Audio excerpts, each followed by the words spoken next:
ሰላም ጤና ይስጥልኝ እንደምን አላችሁ ይህ ከሔርሜላ አረጋዊ ጋር የምናደርገው ቆይታ ነው እንኳን ደህና መጣችሁ መልካም ቅዳሜ እንዳሳለፋችሁ ተስፋ አለኝ መልካም ምሽት መልካም ቆይታ እንግዳችን እስክትመጣ ሙዚቃ ልጋብዛችሁ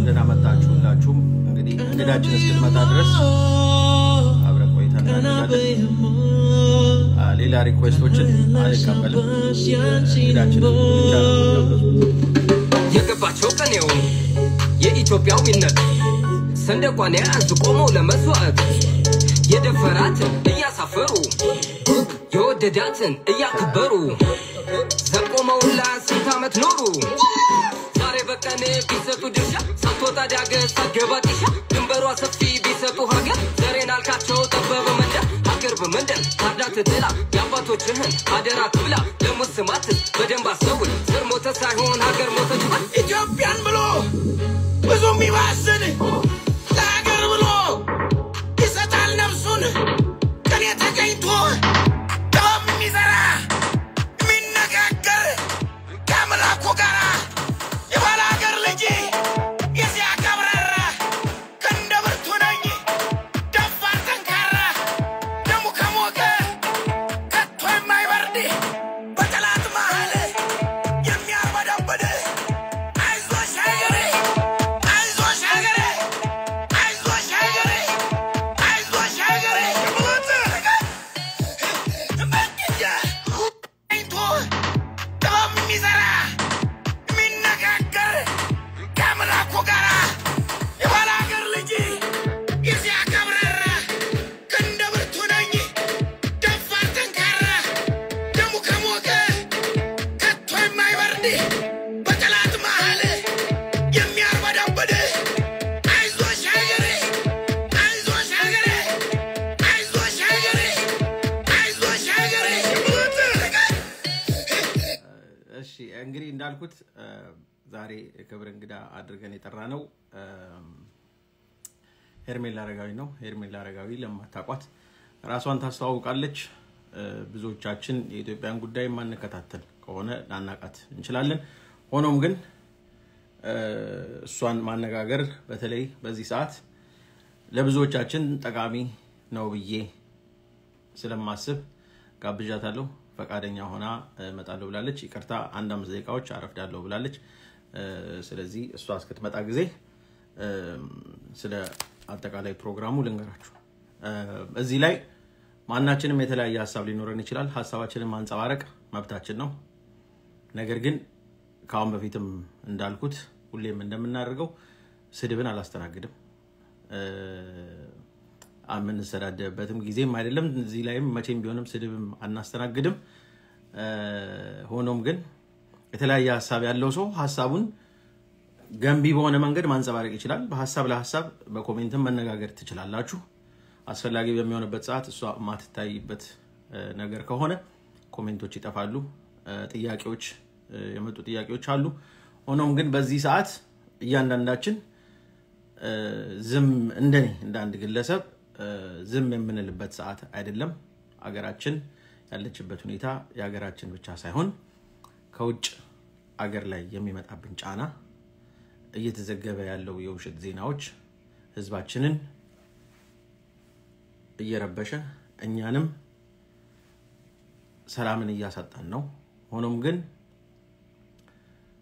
እንደ አገር ስንኖር ነው የተለያየ ሐሳቦችን ማንሸራሸር የምንችለው መጀመሪያ አገር ሲኖር ነው ማንኛውም ሰው የፈለገውን የፖለቲካ ሐሳብ ማራመድ የሚችለው የፖለቲካ ልዩነት ይኖረናል መንፈልገውን የመደገፍ የመቃወም መብቶች አሉን በዛ ዙሪያ ማንንም አይከራከርም ማንንም አይናገርም ሆኖም ግን ያንን ሐሳብ ለማንጸባረቅ መጀመሪያ አገር መኖር አለበት አገር ካለች በኋላ ነው ፖለቲካ መደገፍ መቃወም ይሄኛው አመራር ይሄኛው ይሻለናል የሚለውን አነጋገር ማድረግ የምንችለው የዛኔ ነው ስለዚህ መጀመሪያ አገራችን በሰላም እንድትኖርልን ከያንዳንዳችን ማድረግ የሚጠበቀብንን ግዴታ አለብን ብያምናለሁ ማድረግ አለብን እኔ እንደ አንድ ሰው እግዚአብሔር ይመስገን እድሉን አግኝቼ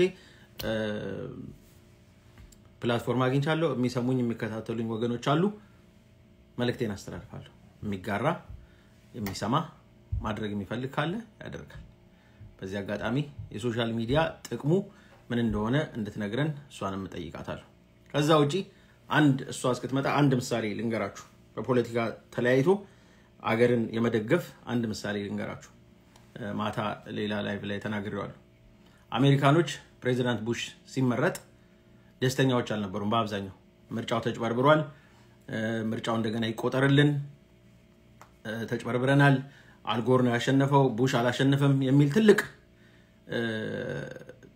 ረብሻ ጭቅጭቅ የነበረበት እስከ ከፍተኛ ፍርድ ቤት ድረስ የተሄደበት ጉዳይ ነበር ሆኖም የሚያልፈው አልፎ ፕሬዚዳንት ቡሽ በፕሬዚዳንትነቱ ተመርጦ ስራውን ጀመረ በህዝብ ተወዳጅነቱ በጣም ዝቅ ያለ ነበር ማንንም አይወደውም ማንንም አልፈለገውም በአብዛኛው ሰው ደስተኛ አልነበር ሆኖም ግን ፕሬዚዳንት ቡሽ ሴፕቴምበር 11 ሃፕን ሲያደርግ ዴሞክራት አላለም ሪፐብሊካን አላለም ኢንዲፔንደንት አላለም ሁሉም ለአገር አሜሪካ ብሎ ነው የተነሳው ምክንያቱም ከፖለቲካ አንፃር ውጪ አገር ትበልጣለች ብለው ስላሰቡ ለአገር ተነስተዋል ስለዚህ ይሄንን በማሰብ እንግዳችን መታለች እንግዳችን እናስገባለው ሁላችንም አገራችንን እናስቀድም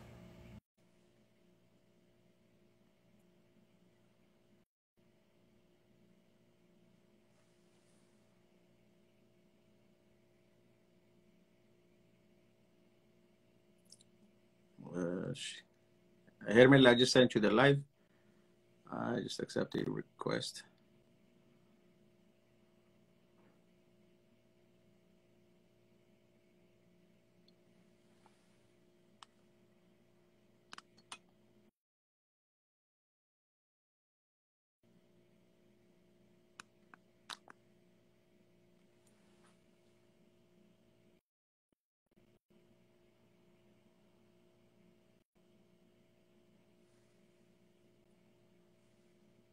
Okay, I'm still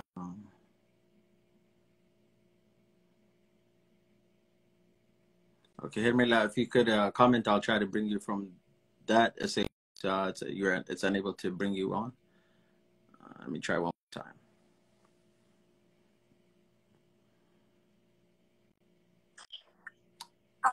Hi.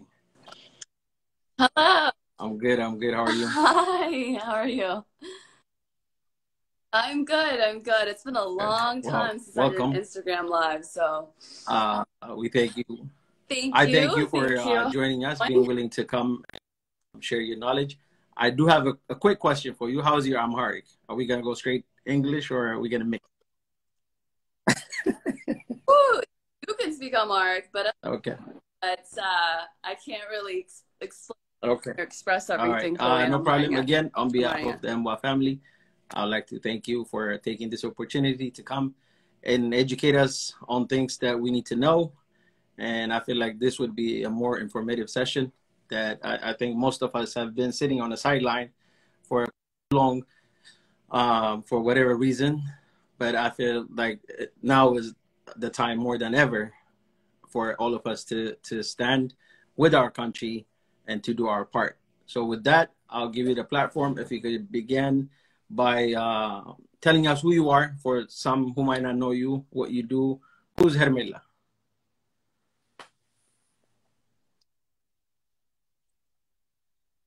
You know what? I'm gonna do that. Let me turn off my notifications because I'm already getting calls coming in, so that this doesn't. All right, no problem. All time. Just give me 1 sec. እንግዲህ እንደሰማችሁት አማርኛ በመሃል አስተዋውቃለሁ ለማለት ይከብደኛል ግን ያው ዛሬ እንግሊዘኛ እንማራለን ሚል ሰብታይትሉን አበራላለሁ በሰብታይትል ኮሜንት ተሳተፋል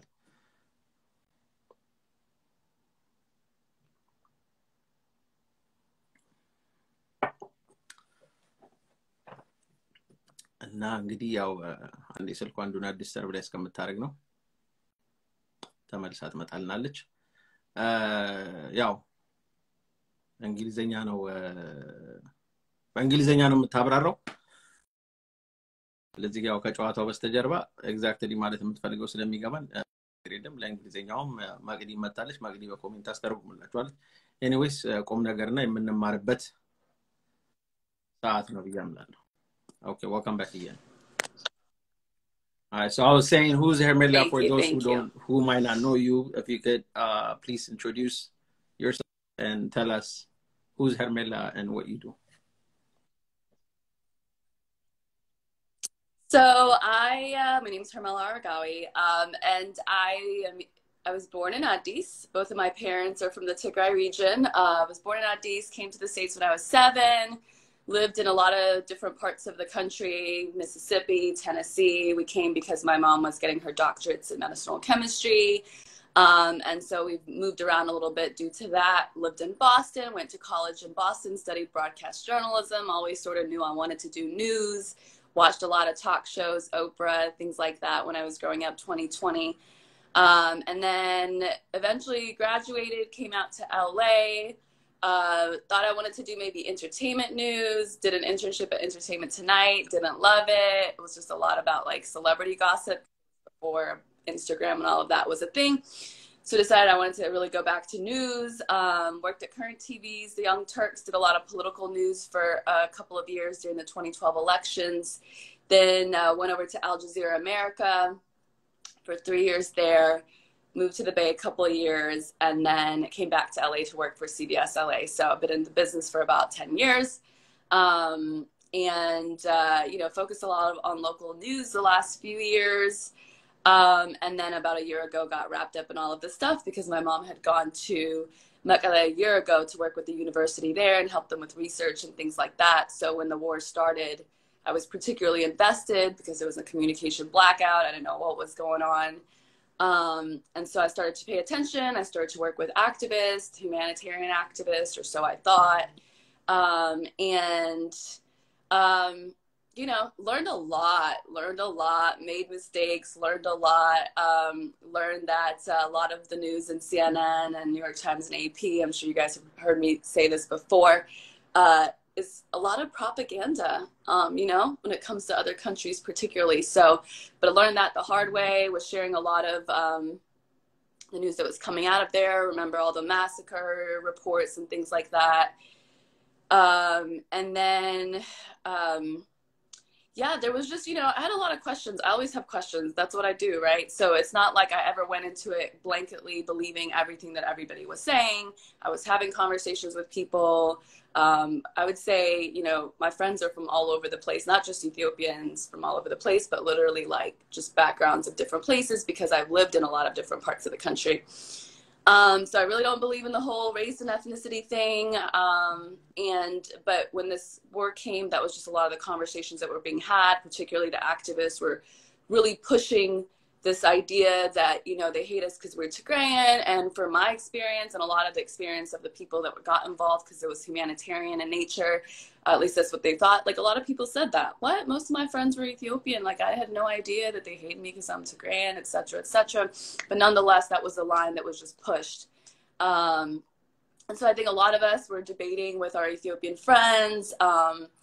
And I'd like to think some people, I just haven't talked to a whole lot of them yet, but I like to think some people came to their senses and stopped buying this really black and white story they were sold in the beginning. But I don't know. I don't know what happens to your brain when you stop questioning for a very long time. Like, does it stop absorbing new information? Like, I really wanted to talk to like a psychologist about that because a lot of the people that are involved in this work is people I think, oh, they're good people, sweet people, like hung out with them, like them. And yet they're so pulled into this propaganda. So I think there's a real danger when you cut out everybody that has a different opinion. Like I never cut out a lot of people. There's people I stopped talking to for some time. There's people I kept arguing with during that time. But it's good. It's good to keep those people around because that's what keeps you grounded. That's what keeps you closer to the truth than not. If you get emotional and just block everybody out, and then you never hear any information that's different than what you were told.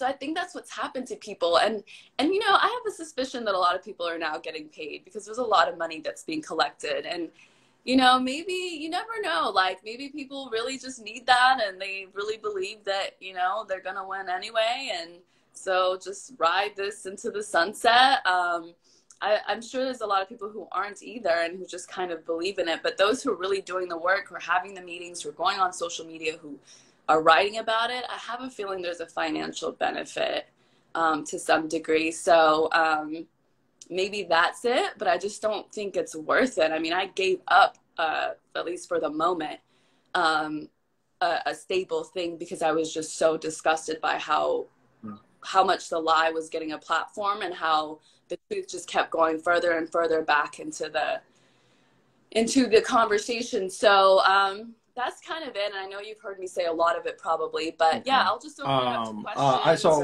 most of it, my question, and then there was questions that came, so I'll bring them up. But the question is, like, given your background, how difficult and how challenging it was for you to stand where you're standing right now, because it's a rare stand that you have.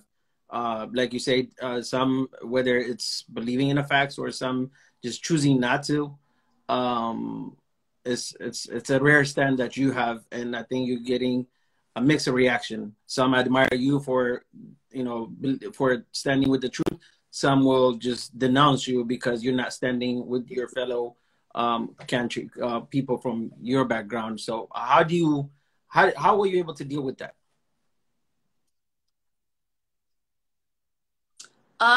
So one thing I'll say is, because I don't subscribe to like the whole ethnic thing or even being Ethiopian, like if I have to stand up against some Ethiopians at some point or what, because it's just what's very obvious and something is happening that's really wrong, so be it. Like my entire identity does not lie in any particular group. Definitely not in Tigrayans, because I didn't even necessarily grow up in that culture. Not even Ethiopians, because I have friends from other places. Not anyone like race, not Americans per se, although the majority of my life is here. Because so when you put all your eggs in one basket, like for example, what's happening now where everybody's like, all the Tigrayans are being friends with each other. When you ignore all your friends, what happens is if you say something different, you lose your whole community. So it's a very weak thing to build your community on. Now, to me, what a lot of Ethiopians are saying to me is not, we love you because you're Ethiopian. They're saying, we love you because you're actually standing up for the truth when it's uncomfortable, when it's unpopular, when almost just, I don't want to say nobody, there's a lot of outspoken Tigrayans that are enough that I really respect, and that some of them are in Ethiopia and, you know, facing more things. So, but there's not enough people doing it. And so to me, that's what I want to build my connections on. That's what I want to build my friendships on. If it's about the truth and compassion and helping each other, that's fine by me. But if it's just because I'm Tigrayan that you love me and you hate me tomorrow because I said something different, to me, there's no loss. I lost nothing because it was never real to begin with, right? So it didn't bother me. It didn't bother me. I think people are making themselves look really ridiculous, especially since they call themselves humanitarian advocates and they care for the people. When I say, hey, how many soldiers have died in this? Is this even worth it? Why are we still going into other regions and killing people? Why didn't we take a ceasefire when it was offered to us? Why is there an answer for everything that is not peace, right? So for me, like, it just, you know, the most stressful part is when people that I love or care about get bothered, right? Because with an association with me. But me personally, I mean, I just, it's too obvious, right? Like, this isn't some like gray area. Like, this political group that was dominating for 30 years can't just let it go. Like, right? Can't just take a back seat, take whatever you got from that time, just let it go. Let it go so 140, 150, including Eritrea people could try to live, right? So you start a war, you use your own people to fight that war, you kill a bunch of the country's soldiers that lived amongst you for, in some cases, for 20 years. You tell the international world that it's a genocide. Like, you use that word for your own politics. And then you say no to war, make up all these stories, or at least use certain stories in a way that twists what's really happening, right? Like, I had no doubt that there were atrocities, just like the UN and HRC report found. I knew that. I knew that. That's why when Avi said there was not one civilian was killed, maybe you didn't target civilians, but like, that's just, yeah, like, that's one of those things you're like, why are you even saying that? Like, any rational mind is going to go, that can't be right. Right. So to me, like, the opposite of, or what's happening on the other side is like that obvious, except on a much larger scale. So you do that. You're getting a bunch of people killed on the Tigrayan side. And then when the opportunity came to choose peace, you don't. You go into other regions, you kill a lot of people, you steal the humanitarian aid that you say you weren't getting. You're sending money over there and funding things that are possibly funding the war. Like, why would I want to be a part of you? Right? Like, I am happy that I'm not a part of you. Right? Like, I'm happy to be able to say, no, that is definitely not something I'm for. So, as far as I'm concerned, you know, anybody who doesn't have the courage to at least privately say, this is wrong, this should not have happened, not like this, what's going on? Why are we trying to destroy the only country that we have outside of wherever else we might be for the diaspora, right? So, good riddance, good riddance. I just don't know how many times, how many ways I can appeal to people to make them understand. Like, I've had people say, oh, maybe if you say it this way, if you say it that way. No. Like you said, like, I mean, I don't. It's either, it's a choice. It's a choice that people consciously make, believe whatever information is put out to say, like, not even to question. I struggle with it because I look up the people that are close to me to say, how come I don't see, you know, you saying, even in private, to just say this, and you know, we don't get that. So a lot of it is just, I feel like it's a choice, and it's a blind choice, in my opinion, that people are just not looking any sides and just going at it.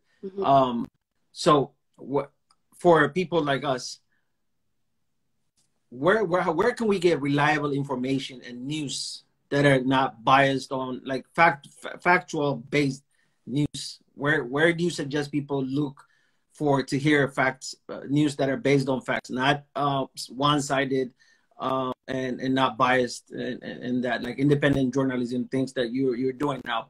Where do you suggest people, this generation and people who are, where do you suggest that they go to find these sources?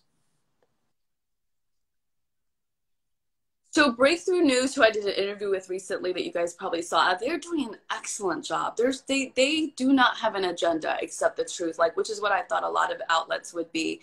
They do an amazing job contextualizing. Now, when it comes to just day-to-day news, like, especially right now in this very heightened time, what you don't want to do is read New York Times or AP or Washington, but literally no like, Western paper, because what they're trying to do is create this sense of chaos, just like they start off saying genocide so that they could justify making it true. If a bunch of people died in the war, they could say, oh yeah, they were all civilians, this was a genocide, and then still try to work something backwards.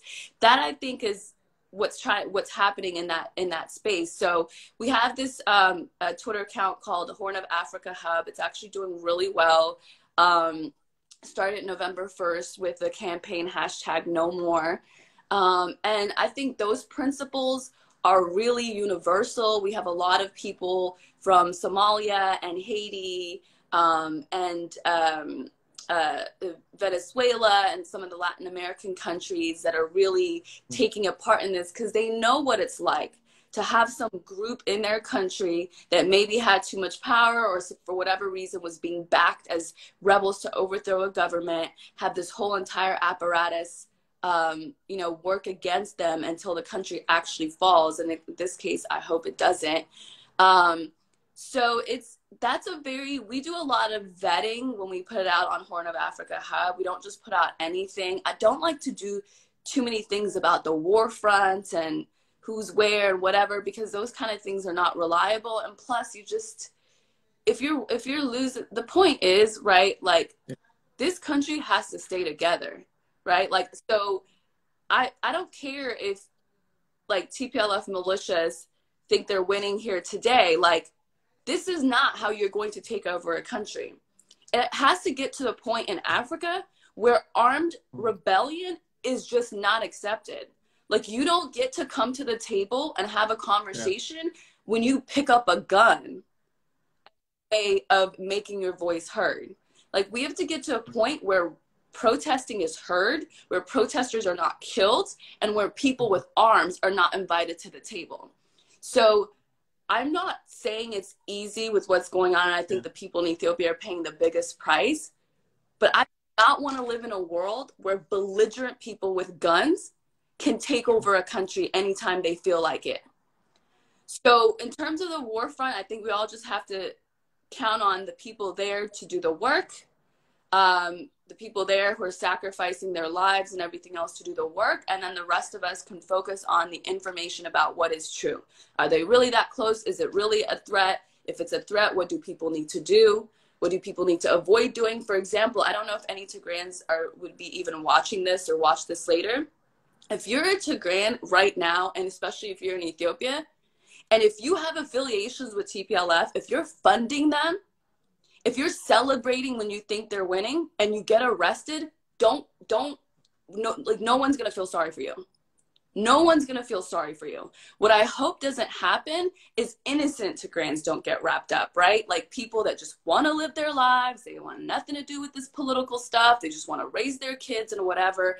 And so I hope that the people who are just bloodthirsty and power thirsty, pro-TPLF Tigrayans, do not cause suffering of innocent Tigrayans. And I really do hope the government does its due diligence under these stressful times and is able to sparse out the people who are innocent and are just so happen to be Tigrayan, and those who are actually getting involved in making the war happen. So Horn of Africa hubs, I know I've gotten off a little bit, breakthrough news. And, and I try to put stuff on my Twitter. It's not always like, it's some analysis and not always like new stuff. And yeah, just, I would say avoid the New York Times and stuff, the noise. Like, it's gonna mess you up. That's the whole point. It's not about keeping any of us informed. You have to grab a water. So, yeah, go ahead. Can I hold on one second? Ahead. It's like you have my mind. Give me. በጥያቄ የምትልኳቸው አንዴ እነሱን እያነሳው ጥያቄዎቹን አስተናግዳለሁ። ኮሜንቱን ያጠፋሁት ምንድነው ከቁም ነገር እየወጣን ስለሆነ አሁን ቁም ነገር እየተወያየን ስለሆነ ሁላችንም ሐሳብ ወደ ቁም ነገሩ ይሆንና ገንቢ የሆኑ ሐሳቦችን ብንነጋገርና ብንወያይ ተገቢ ነው ብዬ ስላሰብኩ ኮሜንቶቹን አጥፍቻለሁ። ሆኖም ግን በውስጥ የመጡ ጥያቄዎች አሉ። ወደ ጥያቄዎች ወደ እናንተ ጥያቄዎች ስንሄድ እዛ ላይ ያሉ ተገቢ ጥያቄዎች ካሉ እነሱን ጠይቃለሁ። እንግዲህ ጥሩ ኮሜንቶች ወይም በኮሜንትም ጥያቄዎች ጥሩ ከመጡ እነሱንም ፒን አድርጌ ጥያቄዎቻችሁን እንዲመለሱ አድርጋለሁ። ለአሁኑ ግን ጥያቄዎቻችሁን አትጠይቁ because እሱ ሐሳብ እየሰጠች ስለሆነ ወደ ጥያቄ ስንሄድ ኮሜንታችሁን በጥያቄ ይዛኔ ብታደርጉ እላለሁ። Okay, so Twitter. Yeah. I know I'm personally not active. I had an account, I deleted, but I downloaded it again.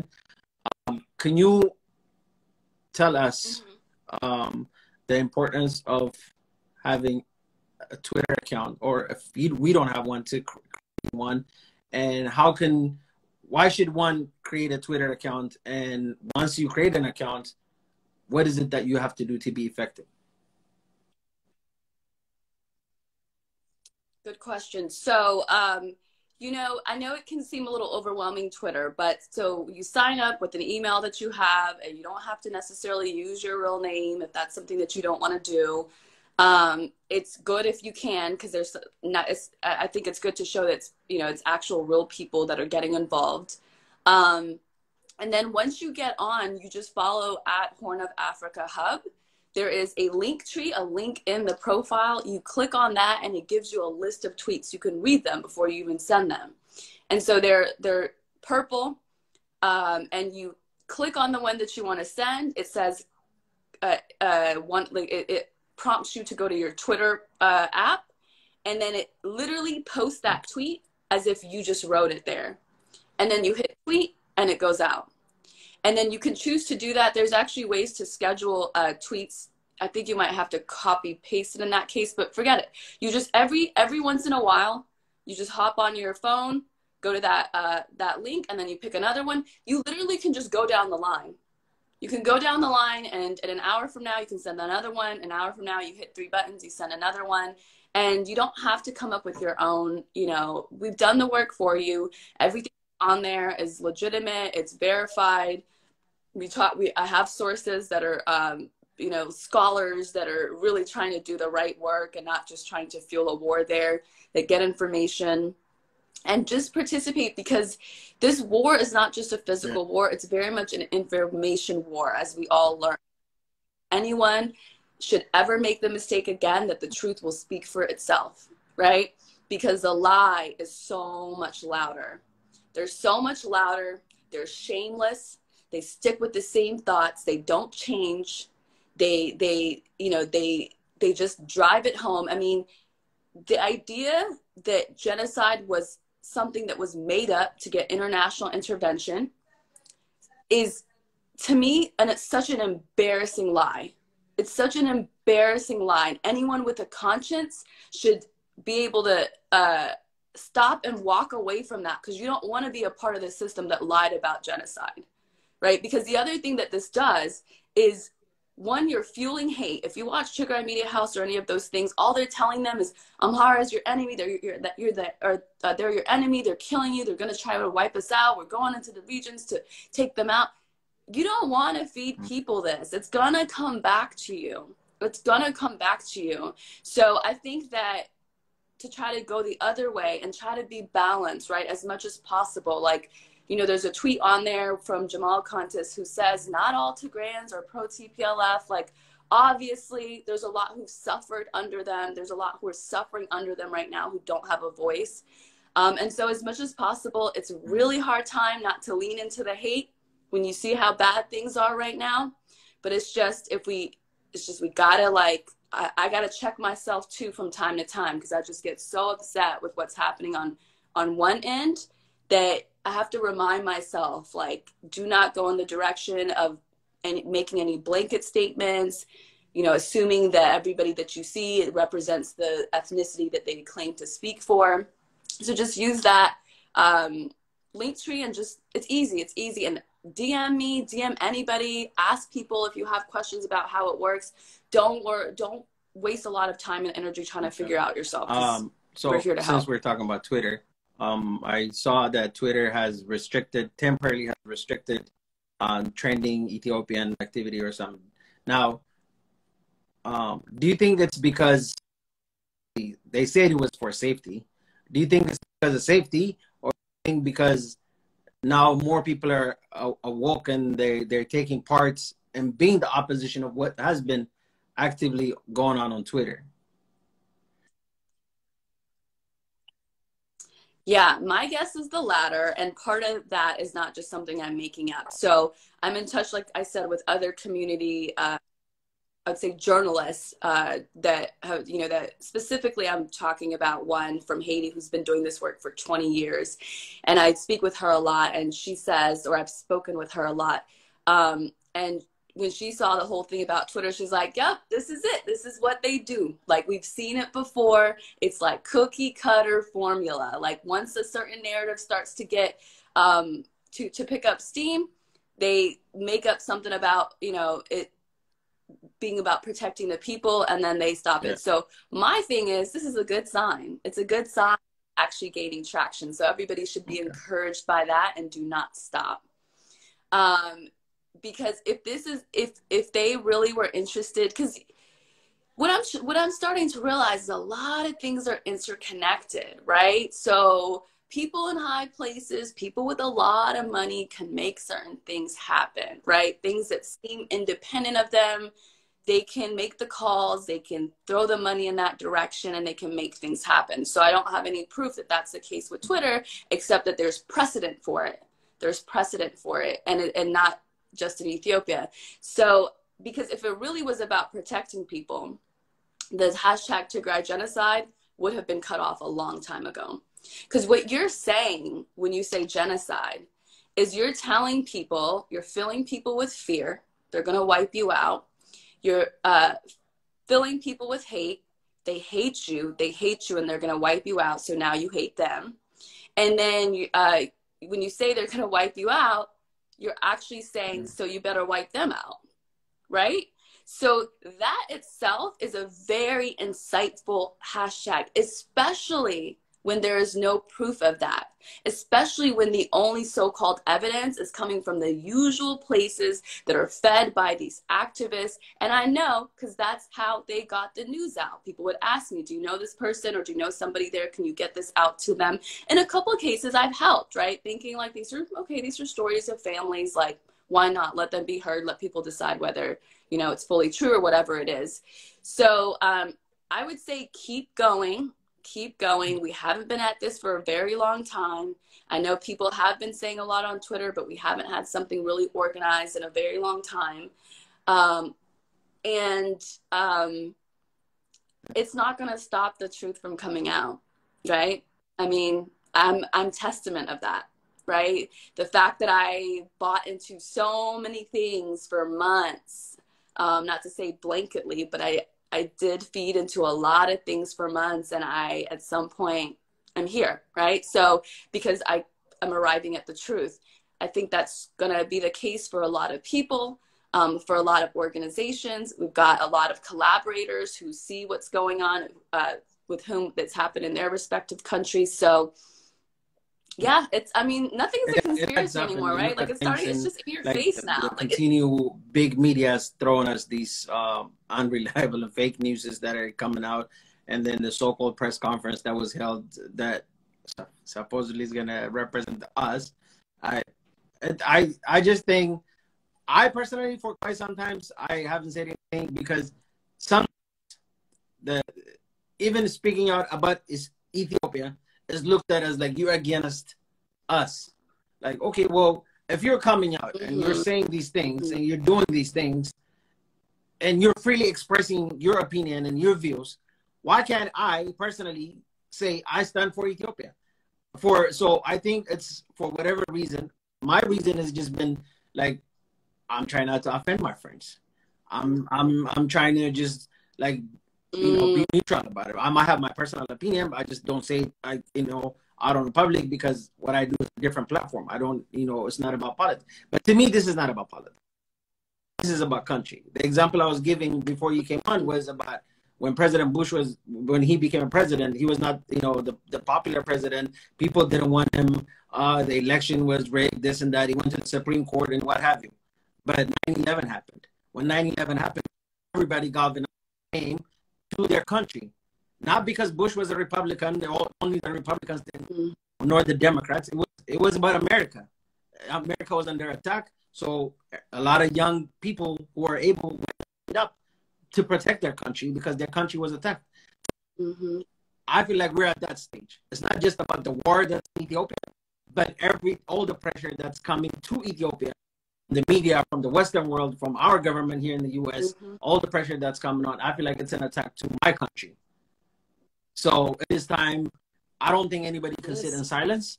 And it's not about if you support Ethiopia, it's not about you being against one. It's about standing with your country. I believe now is the time to stand with the country. Political differences that we have, that could be discussed after we have a country. We have to have a country first for me to support one political party or to oppose another political party. I cannot be just like, when's the last time you went to Ethiopia? I was there about 6-8 weeks ago. You see Syrian people on the street begging. Oh, wow. I don't want us to get to that stage where Ethiopians are dispersed all over the place out of fear of whatever is to come. And then we're begging throughout all the countries and we're displaced and then people are just dying because of who they are on whatever side it is. And I think that's wrong. So I personally believe now is the time to have country as independent without any interference for us to deal with whatever issues that we have. And then we can discuss about whether you want to support the current government or you want to oppose it. You want one strategy to go one way or another. For the longest time, we say, as in Ethiopians, for most people, we say, oh, I don't know anything about politics. I don't want to get into politics. That's what has been playing into our minds and head, because in the past, if you had said, commented, if you had posted, if you had liked something against the government, you can't to Ethiopia. Well, it's quite the opposite. Now you could pretty much say whatever you want about the prime minister and still be able to go to Ethiopia. And we're just, Right. you know, we're now, it's not about politics, in my opinion. It's about a country of Ethiopia. So once we have a country, then we can all express our different point of view of politics. So I don't know what your view and take on that, but I would like to say something, then I'll go to some questions that came. I turned off the Sounds comments. good. Because I'm some sure of in the them are just comments, like, like that's the problem. These people don't have a job or a cause. That's why they're just acting like this is like, I'm not someone that's gonna back down to people like that, right? Like, it's just, you know, it's like the more it goes on, the more ridiculous they look. It's just the cause is not there, so I'm not worried about them unless they're just like littering the comments. And you can feel free to turn it on. So I agree. Like, think about it. Let me like explain the difference of what it was like when I when I spoke out against the government, the sitting government, versus what it's like to speak out against a rebel group, right? When I spoke out against what the government was doing, what they were calling it, etc., whatever I thought at the time, nobody threatened me, right? Like, maybe there was people that were like, oh, CBS, like, she's, you know, she's supporting whatever terrorists or whatnot.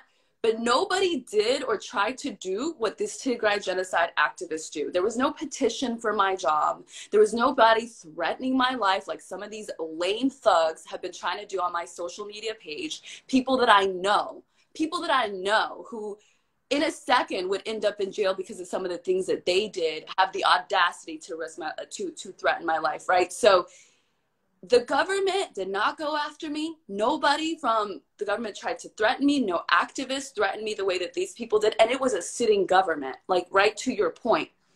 I say one thing. I put up an Ethiopian flag. I say, hey, if you're saying no to war before, you should say no to war now.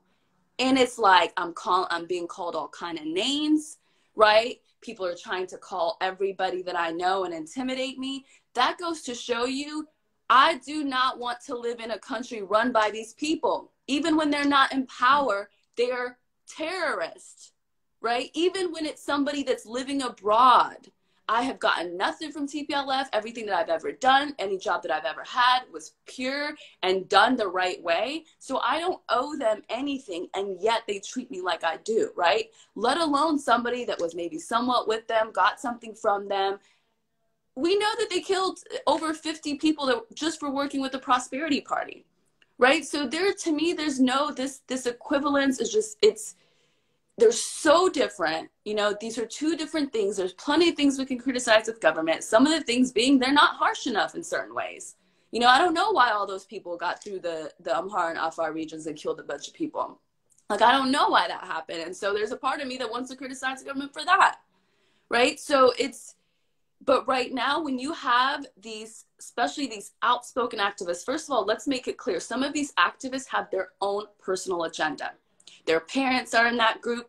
Their parents are in jail for supporting that rebel group, right? So to them, they don't care if everybody in Ethiopia dies as long as they save their parent, right? Their criminal parent who's in jail for a reason. So it's night and day. We can talk about what the government isn't doing, and I would like to be in a country where you can talk about that. But there's no, to me, it's black and white. It's black and white, and it's a year long. It's a year in. You know, I have empathy for people because I was one of them who didn't fully understand for a long time. But it's a year in. These people are saying, "Let's take this country down." Like what more are you waiting for? You know, let me get some of the questions. About for people like us who grew up in the States and are unsure how to advocate for change. How and who do we reach out to help with making sure this ends peacefully?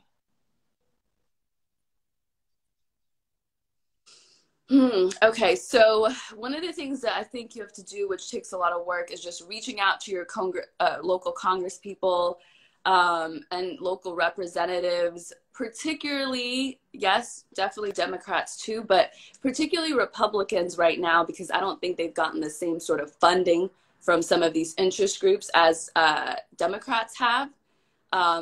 Reaching out to them and just making a case, writing a letter together with some folks. I'm happy to help with things like that because that's what I do. And just sending it out, making the calls, and putting the pressure on your local Congress people that represent you. And then another element is on social media, and just go on Twitter and share and hit those buttons and tweet and all of that. So I think this is a time for everybody to get involved, because this isn't really an Ethiopia issue. It really isn't. This isn't, you know, to your point, I mean, can we just please like go over what we all just saw yesterday? We saw these so-called representatives of these federalist group, which are literally extremists, tribal extremists, so ethnic-based. Again, like we're going down the ethnic-based representation. They had a press conference in the nation's capital, in the capital of the United States, with Reuters, New York Times, and all these people legitimizing that. And this guy went up on the mic and said, we plan to forcefully dismantle an elected government. Like, I don't know what America is thinking. Like, I don't know if TPI is running the show, because they're making them look like fools. Press conference, like, and then you have non-Ethiopian journalists sitting there, so-called journalists asking questions. Like, if the guy can't make up his mind, like, oh, war, like with force, without force. He can't even say mastermind. He say Mr. Mind. I'm like, seriously, like, for people who are outside looking at what Ethiopia is, they might think that you clearly do not represent me, and I don't know whoever paid to put that together. I would, if I was them, I would ask for money back. Yeah, I think every one of them got paid, obviously, to be there, got paid money that they couldn't deny to be there. But it's like, it's such a joke. Wait, I'm curious what some of the Tigrayans are saying. Why are Tagaru mass arrests in Addis Ababa? Can we address that? Oh, to pin it. First of all, there's no back source that says Tagaru. My voice is not coming down. This is just a pause, but I'm going to come right back. So don't go anywhere. Oh, yeah.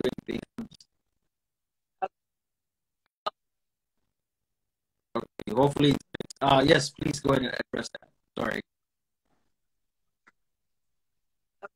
First of all, the only people who say Tagaru are being mass arrested in Addis Ababa are the Tigrayan activists who told us that there was a Tigray genocide, and the Tigrayan activists who told us that there is a genocidal war and the whole point is to stop a war. So that's the only source that says that. There's a lot of people that we know, I know, that are not being arrested just because they're Tigrayan. But what we do know is that there are a lot of people within the country itself that are celebrating every time they think that this group has won. So even in America, if you're celebrating a terrorist group to win against your own country, they're going to lock you up. They're going to lock you up, right? 1. 2, we're in a state of emergency. We're in a state of emergency because this rebel group has been killing a bunch of people, and a lot of Tigrayan Ethiopians have been working as spies to help this group take down the country they live in. So if anyone's upset about Tigrayans being detained and questioned, then they're guilty to me. Then you're guilty. Those people are upset because they have gotten involved. They did too much. So that whole concept is such a lie that people want me to respond to. And it's like, no, what I want is the government to not be abusive and to do their best to not be abusive when they're detaining and questioning. But I know someone who's gotten questioned.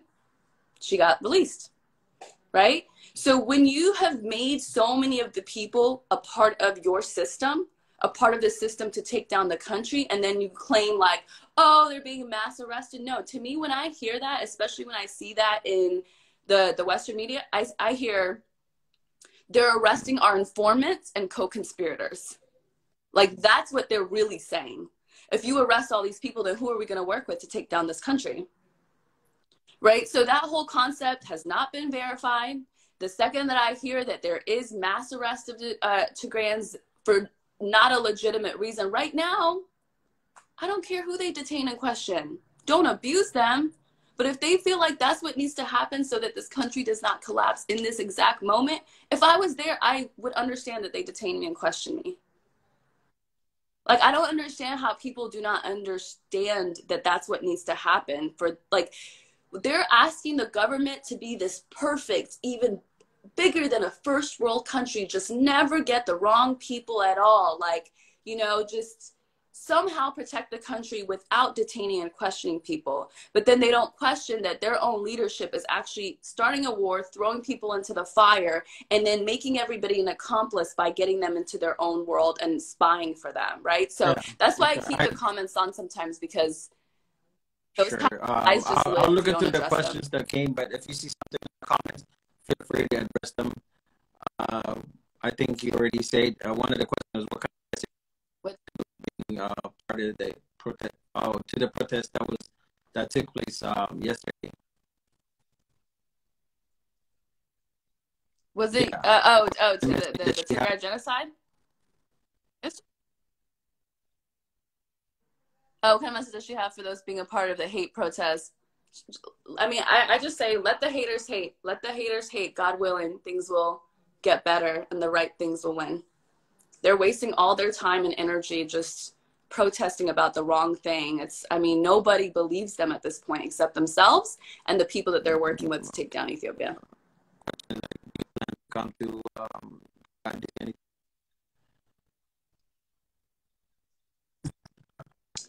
We'll see. Let's see if we have, let's see how things go. I mean, I was in Addis in 2019. I was actually in Tigray too.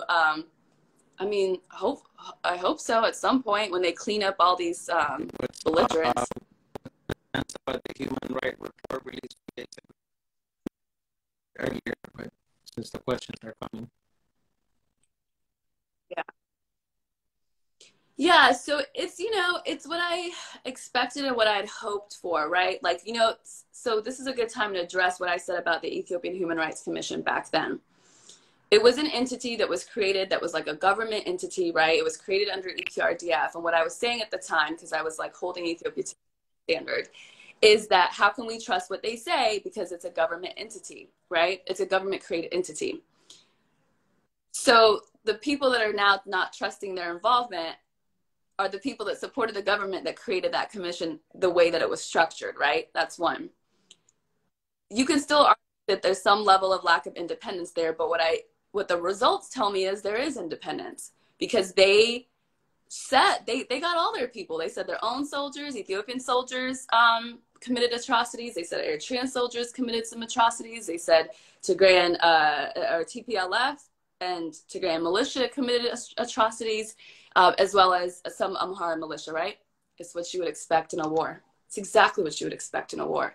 And it's the best that you would hope for in a government, is that to be willing to hold its own people accountable and allow a UN she's the top of the top with human rights. They allowed that organization to come in, and they laid out a lot of the atrocities. I mean, I never doubted that there's atrocities on all sides, right? What Tigray genocide folks say is all the atrocities are everything except us. Like, we're always innocent. Our soldiers are kind. They show these videos of the soldiers being like, we're not here to hurt you. We're your friends. So they do all this propaganda to make people believe like the soldiers are perfect and everybody else is just like an enemy. So it also never mentioned genocide. Nobody believed that anyway. Okay, like there just isn't any evidence. And then starvation as a weapon was not. There was no evidence to confirm that. So I think it was pretty solid. I mean, it's as even as you would hope that a report is. I know you were against the government at first, but what was the defining that led you to believe the lies was perpetrated by the media and Western world? So a lot of little points, right? I did a lot of things hesitantly back then, right? I shared certain posts like, okay, like I believed it, but I had questions. I thought within the activism group, there wasn't enough effort to do humanitarian aid or to collect money in ways that you have to work with the government. Because if you don't have control of that region, how can you help the people? So why are you telling people to send money to this way, like this entity that's actually not going to be able to work with the government? So I thought that was kind of suspicious because, I mean, don't you want to save as many lives as you can if this is really a genocide, right? In the meantime, that was one. I thought CNN's just always going in one direction over time started to become obvious. I thought, you know, a lot of the conversations about certain like ethnic hate was a little bit over the top and wasn't necessary. People would say also that TPLF didn't do anything wrong. I mean, I don't understand how you can sit there and say this group didn't do anything wrong. I would say the defining moment, it's hard to pick one, but defining moment is in June when the federal government declared a ceasefire, and they didn't. That was the moment.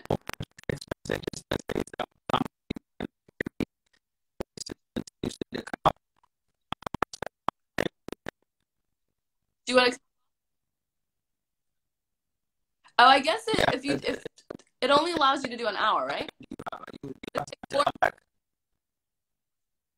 I'm good for another hour, probably. Mhm. Okay, let's do it.